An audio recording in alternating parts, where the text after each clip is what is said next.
Dati, wala po akong pakialam po kasi sa Iglesia ni Cristo.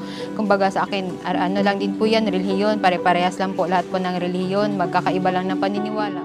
Unang beses ko pong dumalo ng pamahayag, nung inimbitahan po ako ng aking kaklase. Naalala ko ang leksyon po nun, sino po yung maliligtas? Yan po.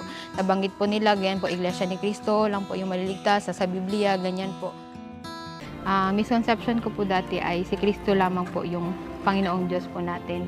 Ngayon po napatunayan ko po ay si Cristo po ay hindi po isang Diyos, kundi siya po ay isang tao sa likas na kalagayan, ngunit siya po ay ating pong tagapamagitan sa ating Panginoong Diyos. Ang pinaka-turning point ko po, kaya po ako nagpatuloy sa pagiging Iglesia ni Cristo ko po, ay yung tuwing nagtuturo po sila, nakabase po lahat po sa Biblia. Wala po silang anumang sariling paniniwala.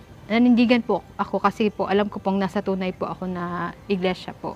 At alam ko po na nandito po ang akin pong kaligtasan. Sobrang saya ko po noon. Galak na galak po ang aking puso sapagkat ito na po yung hinihintay ko na mabautismuhan po ako. Maging ganap na po ako na Iglesia ni Cristo. Tuwing may pagsubok po, hindi ko po namamalayan na napapagtagumpayan ko po ito. Tuwing nagpapanata pa lang po ako, dinidinig na po ng Diyos ang aking pong mga panalangin.